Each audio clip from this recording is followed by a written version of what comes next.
girl, you are so pretty, pretty, pretty, pretty. Baby girl, you are so pretty, pretty, pretty, pretty. Females made you just to trick me, trick me, trick me, trick me. 'Cause baby girl, you are so easily pretty. The only reason that I can do tonight is 'cause I know you were invited. The only reason that the stresses can die is 'cause I thought that you would like it. I'm only. Welcome to Jessica Javens Talk. This is season 3, and I'm Jessica Javens. I'm so happy to be here with you today for many reasons. First, I am excited about the guest that we have here. And one of the reasons why is, if you know a little bit about me, I've been in a journey, a lifetime journey of dieting and worrying about what I'm eating and also my weight my entire life. The first time I went to a diet or had a diet or went through a diet was when my parents took me to the endocrinologist. I was 8 years old. And that's the first time that I started to diet.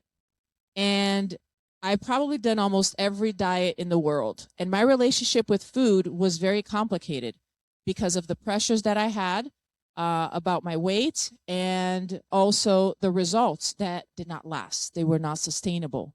So I am very happy. If you're here, if you ever struggled with food and your relationship with food, this is your episode. Make sure that you're not just watching until the end, but that you're sharing too, because we have a lot coming that you've probably never heard before. So with that being said, I would love to welcome our guest, Denise Farrell. Welcome, Denise. Thank you for coming to the show. Oh, thank you so much for having me. I appreciate you. Thank you so much. Both me and Denise are currently in Florida, so which is nice that we're able to actually meet in person, not just virtually. But let me tell you a little bit about Denise and why she's here. She is an educational psychologist. She's a speaker and an author. And she helps people retrain their mind, rewire emotional eating patterns, and reclaim their relationship with food. She's also the host of Dr. Denise Thinks, and she talks there about food plus mood. So very excited about this. I know there's a large number of people who struggle with food, and I would love to focus on the women today, especially because of all of our hormonal changes and different things that we have to deal and cope with and how that reflects with food. So my first question, Dr. Denise, is what was the first moment in your life that you realized that something had to change around food and your mindset about it? Wow, that's a great question and a kind of a loaded one. Well, the first time where I just got tired of bleeding excessively. It was just multiple years of bleeding for 2 weeks, 3 weeks, and then sometimes it just wouldn't stop. And I was like, this is not normal. I've talked to girlfriends and they would also have similar stories. And I was like, okay, it may be common, but it's still not normal. So went to my gynecologist and I asked him, a lot of questions, what's going on? He was like, oh, we'll get you some ultrasounds, but more than likely, from my experience, you probably have fibroids. And I was like, what is this? And this is 15 years ago. And I'm like, what is fibroids? What is that? And he was like, oh, they're tumors, they're growths in your body around your uterine area, your vagina, and they're almost always benign. And I was like, wait, almost tumors? I'm hearing cancer, I'm hearing death, I'm hearing all kinds of stuff. And it's just like, he's kind of like Charlie Brown's teacher at this point. I'm like, I'm not even hearing what he's saying. And so I come back to the conversation. I'm asking more questions. And he's just basically saying, oh, don't worry. It happens a lot in Black women, especially. So we'll just cut them out and you'll be fine. I was like, wait, but what are they? Where did they come from? If you cut them out, will they come back? And he was like, probably so. You just come back and we'll cut them out again. And I'm like, okay, that's enough. I'm done with this conversation. I left his office. Oh my Yeah, gosh. So tell me, how are you feeling at this point? Like, oh, that's like a roller coaster, to say the minimum. absolutely. Yeah. I mean, it was just, I just kind of spiraled with trying to process everything that he was saying, also on top of what I'm feeling. And then from that night and that point on, I just went down rabbit holes of research on what fibroids really are, where they came from, and then how I can get rid of it naturally. Because I was like, it just seems like there's a better solution than just cutting on me constantly and keep having to come back and that be the only solution. So, yeah. That's incredible. So this was basically your turning point of where you took charge, self-advocated, and did not go with the first opinion and did your research. Is that right? That is what led me to pursue my third degree of getting my PhD in educational psychology and research. Absolutely. That is literally what sparked me to go do it because I just wanted to learn more. And once I Yeah. found out what I found out, I was like, I want to tell the whole world, oh my gosh, they've been lying to us and da da da da. But then I realized, no, not everybody is ready for it. And I got a lot of pushback even from my own family members, like, what do you mean? What that doesn't make any sense. Stop talking that crazy stuff and da da da. And I was like, I started to doubt Wow. myself again. And I was just like, wait a Oh minute. Well, no. maybe what I read wasn't legit. I don't know. But yeah, Yeah, so interesting. hold on. This pressure that you had from your family, this happened after you went, of course, through that experience of finding out that you had fibroids, correct? Correct. Yes. Yes. Wow. So now your family, the ones that should be supporting you the most, are actually making you self-doubt. Listen, Absolutely. Yeah. I know how that feels. I have a big family and I wanted to know your take. How did you navigate that? It took multiple years actually. And I would say, this started, like I said, 15 years ago. I would say within the last couple of years, I'm just now understanding that it is truly a mindset thing. And it's like we've heard these things and we use these words for years. We hear it all the time. But for me, especially, it doesn't really sink in a lot of times unless I go through it. And so, what I Oh, understand about the mind is that the brain doesn't care about what is right or wrong. It just cares about what feels familiar and safe.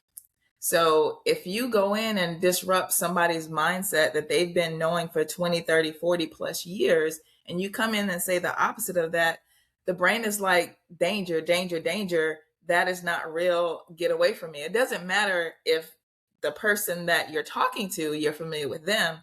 It's all about the information that they're trying to process. And it's like, no, that can't be right. Get away from me. So I had to learn not to take it personally, but just understand that it's the way their mind is currently working. yeah, you said that the person sometimes is not ready yet. Yeah.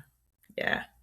So It's a lot of people probably know that they're not feeling their best. Maybe they can't pinpoint everything unless maybe they have a specific or chronic illness, hmm but they're carrying a load and yeah. maybe just pushing through.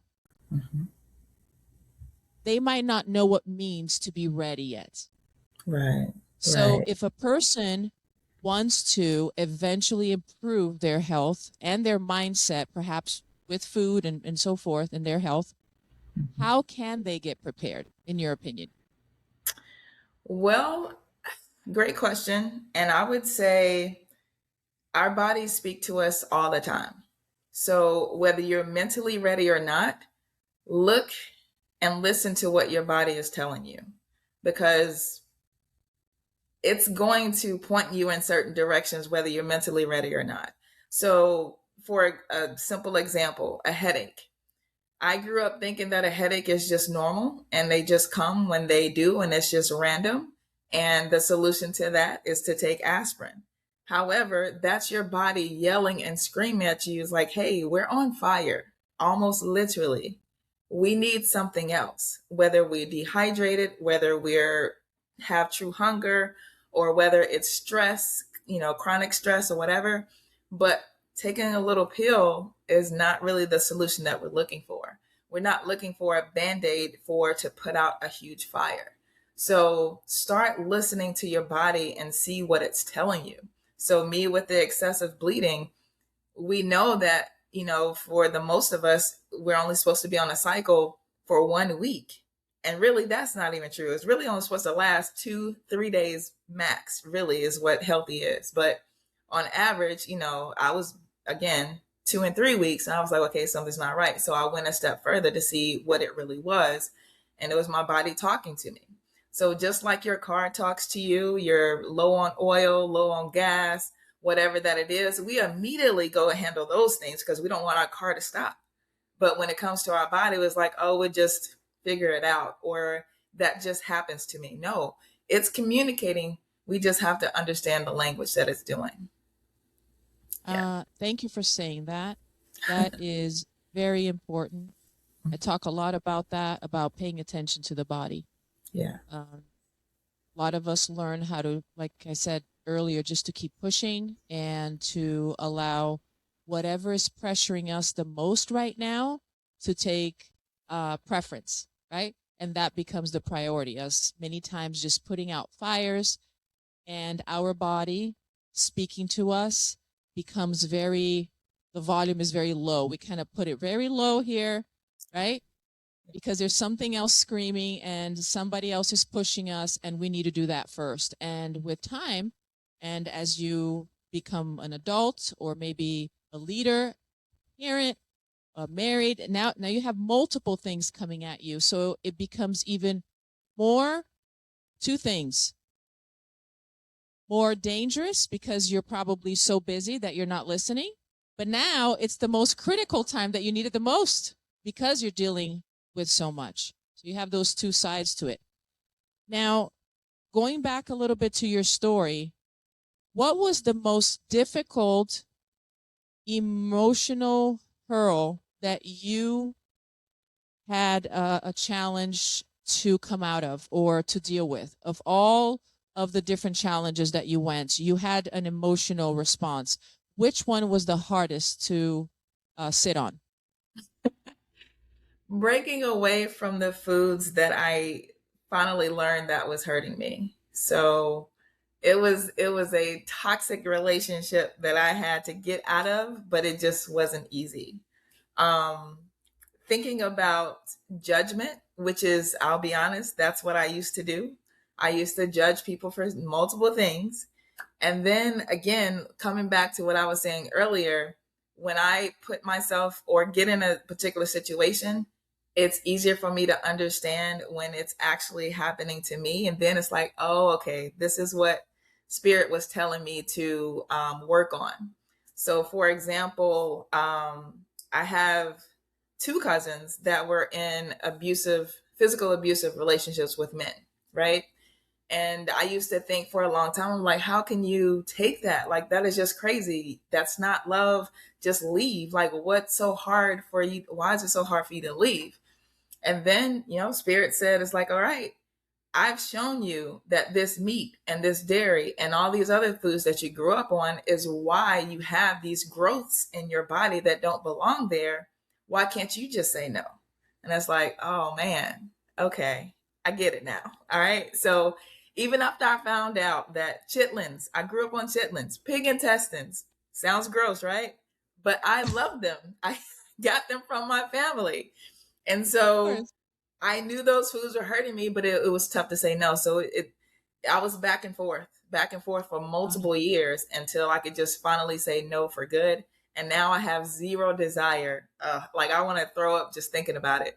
But that wasn't me several years ago. So yeah, food was the biggest challenge. Since you brought this up, let's go back then to when you were a little girl and you were growing up. Yes. What was your relationship with food? Describe to us, how did you see it? How did it affect your life? Tell us how that started. Well, I'll say for the most part, I really didn't think about it. The only time that I really had somewhat of a scare, and it just really kind of stuck with me still today, I'm 49 now. When I was 12 or 13, I went to my mom because I had constant pains in my side. And she took me to the doctor, and he did some tests. I can't remember what he did, but he just came back and said, he was like, "Do you drink?" Well, first of all, he asked me, "Was I pregnant?" And I was like, "What? Heck no!" Like, no. So, what? Didn't even want to kiss a boy at that time. But then he asked, he was like, "How much water do you drink?" And I was like, "Water? What is that?" Like, I take a shower, but drinking it, no. So luckily for me, I had a great doctor that was just, he just kept it really simple. He was like, "Just drink more water, come back in a week or two and see if those pains subside." And that's what it was. So I was just dehydrated because I drank Kool-Aid, lemonade, tea, sodas, all that kind of stuff, and virtually no water. So that point scared me to where I was like, I'm drinking water all the time and I love it now. But other than that, I ate everything. And because I was an athlete, I always played basketball, volleyball, ran track. Food was something I'm supposed to have because I need my protein, right? And I need to gain weight because I was always very kind of skinny growing up. So food I didn't really think of as an issue until now. So yeah. Wow. That's incredible. We just go by what we're surrounded in our environment, right? And Right. sometimes that's why there were things that you really enjoyed, is what we were exposed with as kids, what our parents or maybe family members feeded us with or exposed us with, and this is what the natural desire is, to go back to that. Yeah. Now, you mentioned something that you talk about on your videos, which is hydration. You mentioned one thing that happened to you, and this is something that should be talked about a little bit more. Can you please tell us what it means to be hydrated? Because this is not just about possibly water. There might be other things here. So tell us a little bit about your experience and your take on hydration. All right. Well, there's some experts in the natural field that say eat your water. And it took me a while to understand what that truly meant, but it just essentially meaning eat more fruits and of course vegetable as well. But if we can start our day with eating fruit before we go to the pancakes and the waffles and the eggs and the bacon, take your time and let that process, but just start your day with fruit. That will truly hydrate your body, your cells, which keeps you looking and feeling younger for a longer time. Start your day with fruit. And then, of course, throughout the day, sip on water. I like to advise people to put key lime juice in it because that actually increase the alkalinity in it naturally even more, because all day long we're eating these processed foods and that's dehydrating us even more. So that takes it to another level. Go ahead. I see you want to say something? Yeah, well, you said to include what type of juice in the water? Key lime juice. Key lime juice. Whoa, key lime. Okay. Yeah. So is it just like you squeeze the key lime in the water, or did you put the whole thing in like an infusion? No, you could just, cut it open and squeeze some of the juice out, maybe about 2 tablespoons per 8 ounces, or 1 to 2 tablespoons per 8 ounces of water. And if you're only reaching for your water when you're thirsty, that's actually you're already dehydrated. So you should just be sipping all day long. And that actually curbs your appetite when you do that. A lot of times we're Wow. overeating because we're actually thirsty. So just sip on your water before you want to reach for a snack. Sip on your water 30 minutes or guzzle some water even 30 minutes before you're ready to have dinner or whatever that it is. But we're just so dehydrated because it's just the food that's dehydrating us. You Yeah. mentioned something very important, which is if the body is signaling thirst, it is probably already too late. You've been Yeah. dehydrated for a long period of time. Right. And there's many different factors that affect how that communication is going on in our bodies. I helped to take care of my mom, and I also learned that with age, that communication of dehydration doesn't work the same as it used to anymore. Right. Oh my God. So Yeah. that just, I'm always asking, did you drink water? Because most of the time she says, oh, I'm tired, I'm gonna go lay down a little. I says, have you been drinking water? Most of the time, no. I'm gonna do it now. So Yes. it is crucial for you to create the habit of sipping, because you don't have to gobble it all down or drink a lot. A lot of people are not used to it, so it's difficult initially. But if you pass through that initial phase and you start creating the habit of sipping all day, then you're not relying on your body telling you anymore. You're just maintaining it. And that's the best Yes. way to go. So thank you. Thank you for Yeah. sharing that.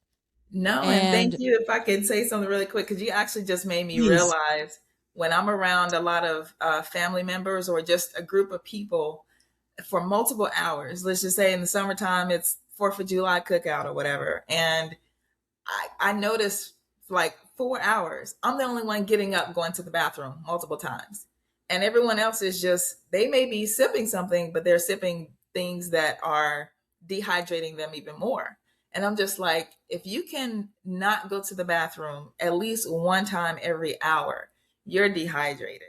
And I know it can wow. be inconvenient and I know it's a lot maybe, but me thinking about the what can happen on the other end is a lot to me. So that's why I'd rather prevent those kind of issues and just saying, oh, okay, let me drink this and let me go to the water. Let go to the water, go to the bathroom, you know. But yeah, you just reminded me of like I'm sitting around a lot of people and they're not getting up at all, going to the bathroom. So yeah, You are so right. yeah, A lot of times you don't want to be inconvenienced. When I was in the corporate world, mhm, I am a high achiever person. I wanted to accomplish.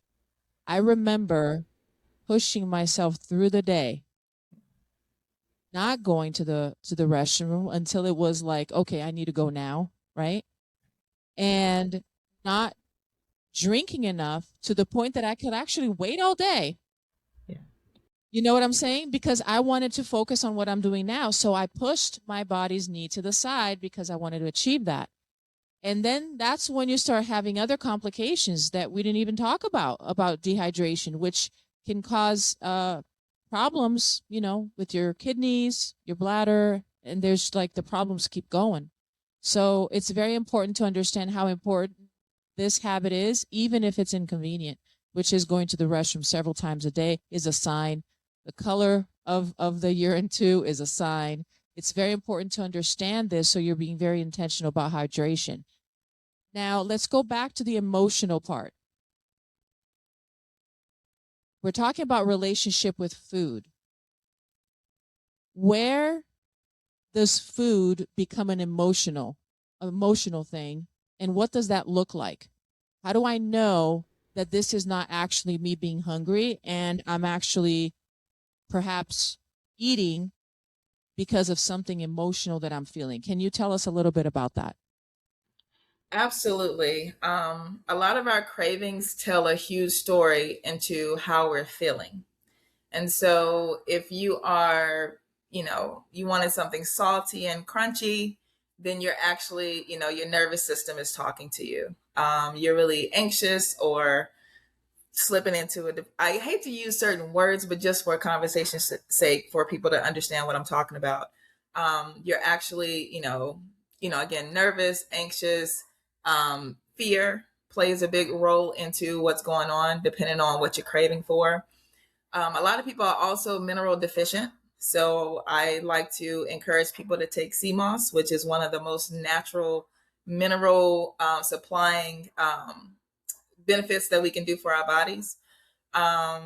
If you are craving spicy or hot foods all the time, which I know, yes, at some point it can just become like something that you love because it's flavorful. But a lot of Yeah. times when it's just out of nowhere and you want something spicy or hot, you're usually kind of angry and feeling kind of very sad or disappointed or disgusted. So the Wow. difference between actually wanting something because it tastes good, that's usually like a gradual happening that goes on with that.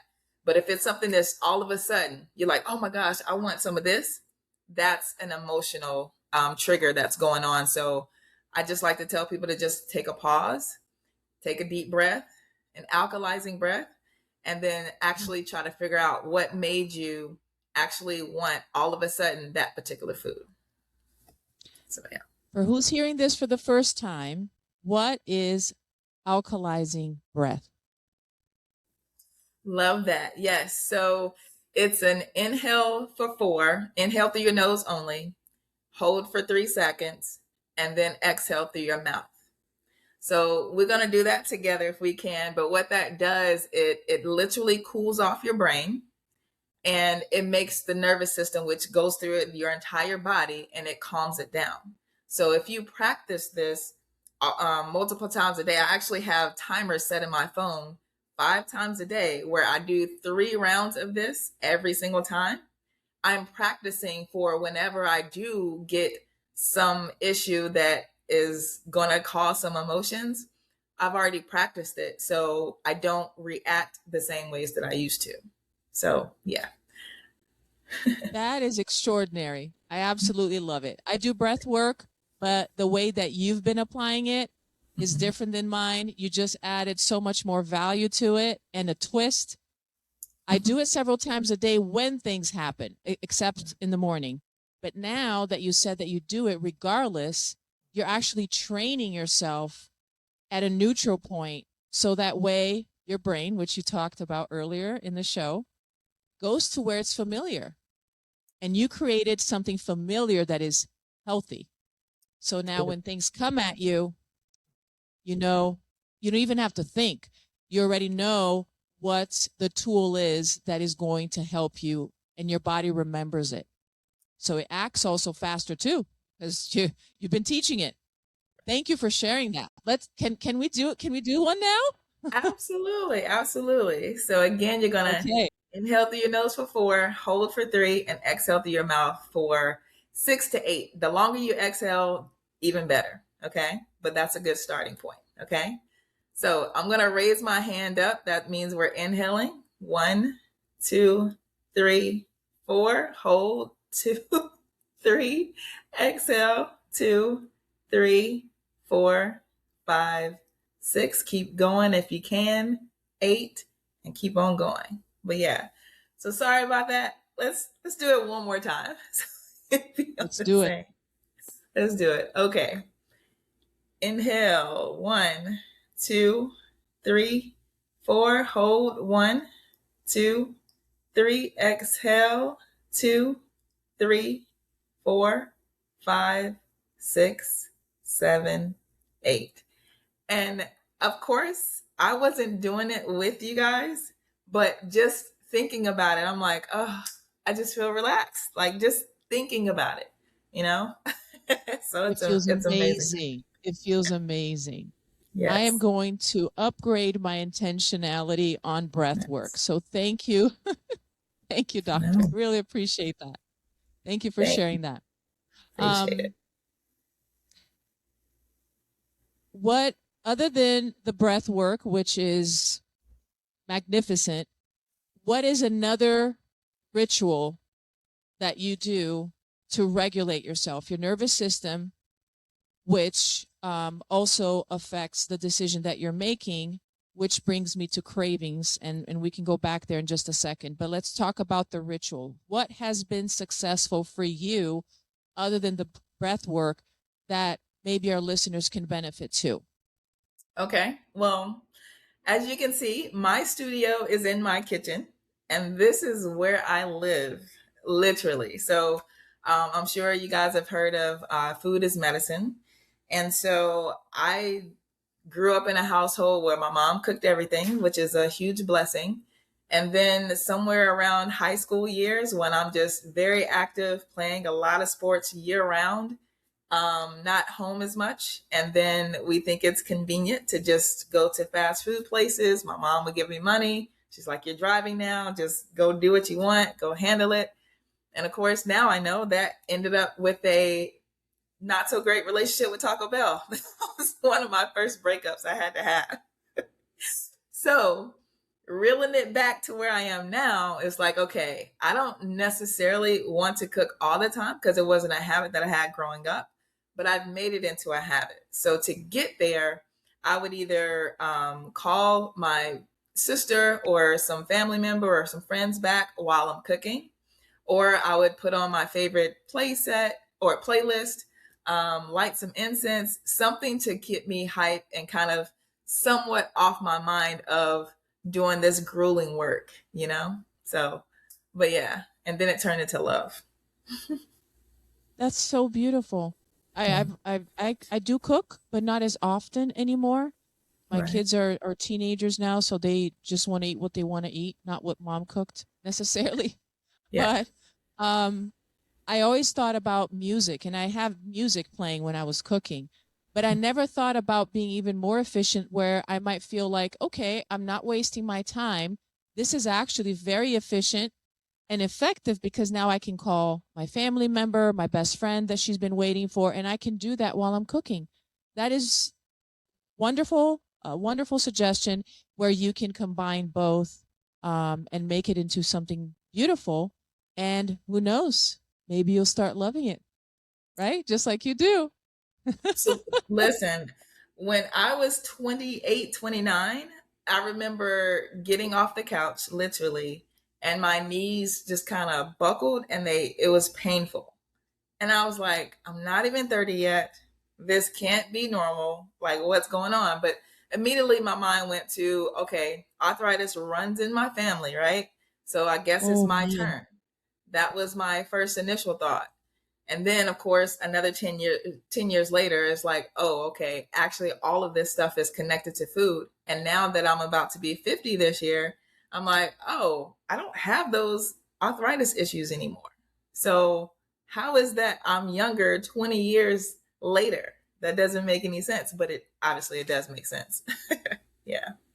I So, that is so true. yeah, And I believe that too because I've experienced it and I've seen it on others as well, is how powerful food can be yeah. in our body and how important it is to become conscious. So what kind of, because people think about diets, they think about so many different um, perceptions around food. And of course, a lot of it is based on what they allow themselves to experience. So, for the people who have not found yet what works for them, as far as something that will be now sustainable, what would you recommend? Because I know you're not probably telling people to do a specific diet or, and I know you have one that works for your body, but what is your recommendation for your clients? Fantastic question. And I used to go right into you should do X, Y, and Z, which is the lifestyle that I live. But actually, it's been probably 8 years now that I've been on this particular diet, or which I really call it a live it because it's living foods. I actually reeled back because even some of those foods were not really beneficial to me. So sometimes I would eat, and I'm 100% plant based. And even some of those foods, I would bloat very easily. And I'm like, wait a minute, I just had two grapes. Why is my stomach looking like and feeling like I just swallowed a whole watermelon? I'm just like, what's happening? So obviously, there's no such thing as a perfect diet or live it.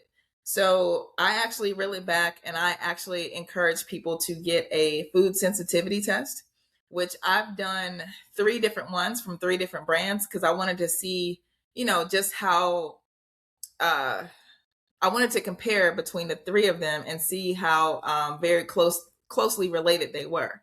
And luckily they were. And one was a $300 test, one was a $100 test, and one of them was a $40 test. And they pretty much all said the same thing. I So I can't was like, believe it. okay, we're going to do this one and figure out what my gut likes and dislikes. So broccoli for me could be terrible for someone else. You know what I mean? And it's supposed to be, it's a vegetable, but it's not great for everybody. So that's one of the first things that I suggest. I Um, love that. Where do we get these tests? Is it just like online order? yeah, it's an online order. So it depends on what company. They offer it at a special rate for healthcare practitioners. But if you're an individual, of course, it's going to be higher because they're only selling one off versus a healthcare practitioner getting a group of them for a discounted rate. So yeah, but I think, do I have them? I was thinking about putting it on my website. I can't remember if it's actually done or not, but yeah, I can send you the links and information if you want. After we Please, of course, and our listeners can know exactly where to go. They don't have to keep searching. So thank you for that. But the fact that you did 3 different ones, that was genius. So thank you for sharing that experience. So that's called food sensitivity test, correct? Correct. Yes. Very Mm-hmm. interesting. Well, I haven't done that, but I will. And I can't wait because you're right. Sometimes I just ate something healthy and it didn't sit right. I already Mm-hmm. know the unhealthy things won't sit right, but the healthy ones. So that's Right. another, block that I have to see what my body is okay with. So thank you for Right. sharing that. Oh, no problem. Um, what are the 2 of the most common wrong beliefs your clients come to you with? Beliefs that you probably have to help them shift it. And you said some of them are carrying that belief for like decades. Yeah. Yeah. One that comes off right off top of my head is that they have to change everything at one time. So cleaning out their pantry, I get that all the time. I actually had a client, Marcus. He wanted to get off meat and dairy because he had been listening to me for a while. He knew the effects of that. He wanted to cut out sugar and also fried foods. So I was like, okay, let's just take a step back and let's actually add one thing. He was like, wait a minute, add something. I'm trying to get rid of these bad habits. I was like, no, let's just add sea moss to your regimen and give it a couple of weeks and let me know how you feel. He ended up craving less and less and less of those so-called bad foods because he was replenishing his body with the minerals that his body was actually asking for. So as I was saying earlier, when you're wanting something salty and crunchy, usually again your body is depleted of potassium and sodium and things of that nature. And when I say sodium, I mean sea salt or salt from the ocean or sea vegetables like nori, bladderwrack, things like that. That's what your body is really, really craving. But because potato chips are so easily accessible 24/7, that's what we've trained our minds to go and reach for. And it's no wonder that you're never going to be full. That's why you get to the bottom of the bag very easily and very quickly because your body is still not satisfied. So when I gave him sea moss, he was like, I have less cravings. I don't want that anymore. And not to say that it's going to be magic to where you don't ever want those chips ever again, because a lot of times it's going to be habitual and you have to train yourself to not reach for that again. That's why we do the alkalizing breaths. But it's going to calm it down and you'll eventually get to a space to where you're like, you know what? I actually don't want this. This actually doesn't taste as great as I thought. And I'm good now. So, yeah. I love that. So I remember being so proud, a moment that I was so proud that my daughter had a bag of potato chips. And I think it was the barbecue flavor. I don't know. And I love it, right? Always have. Um, and she says, Mom, would you like some? I said, no, thank you. And then she started, okay, how about just one? Mom, come on. Like she wanted me to enjoy it with her, right? And I said, thank you, honey, but no, but just one, Mom. It's not going to do anything. It's not going to kill you. It's just one. And I looked at it. I considered what she said. And I thought, I enjoy it, but I don't eat it. I don't have this, like, I have to have it craziness. Like you said, cravings come like that, right? So why am I going to do this to me? So again, I thanked her and I said no to one chip. And I was so proud of myself because like you said, the one chip ends up being not one chip. So as we wrap up, Dr. Denise, a lot of people might be thinking, okay, what's next for Dr. Denise? How can I reach her? Where do I go? Because I want more of this. How can they get to you? I appreciate that. They can reach me at any of the platforms at the same signature, which is at dr.denise.thinks. So Dr. Denise Thinks on any platform. Website is drdenisithinks.com. And I actually have a school platform, which is where I really enjoy the school because they don't really censor anybody. So I can really talk to you guys how I want to talk to you without, the pressures of being shadow banned and all that kind of good stuff. So join my school right Interesting. now is, yeah, I'm sorry. Interesting. Yeah, yeah. So it's crazy. Yeah. So just join my school. It's only $5 a month. And I just really give you the goods, the really good stuff that you need to know. So yeah. That's beautiful. And that's the community that you talk about on your videos. Is that right? Right. Yes. Yes. And the community is actually called Fed Up. So yeah. So if you do a Mhm. search from there, you can find me. Awesome. So school is SKOOL, right? Yes. Yes. And then you said your community there is called Fed Up, like FETUP, correct? FEDUP. Like, so Thank Fed Up you. as far Thank as, you. yeah. Thank you. Absolutely. This is amazing. I had a wonderful time and understanding even deeper about things that I've loved and worked on my entire life. You see how much knowledge, right? And how that's powerful. That's incredible. Um, if you're watching this show right now, make sure that you start following those steps so you can upgrade your health, and also share this. You can actually make a difference too by just sharing this episode, and it might change completely somebody's health or somebody's life, just like it happened to Dr. Denise and her health and all of her clients that she's been helping for all these years. So make sure you click the share button and you subscribe and follow Dr. Denise, because she has a lot more to share and to help you with, and she makes it easy and simple to understand, so you can't miss that. This show is brought by IMB Studios. This is Jessica Javens Talk. Thank you for watching, and I'm Jessica Javens. I'll see you on the next episode. Baby, tell me you like me. Baby girl, you are so pretty, pretty, pretty, pretty. Baby girl, you are so pretty, pretty, pretty, pretty. Females made you just to string me, string me,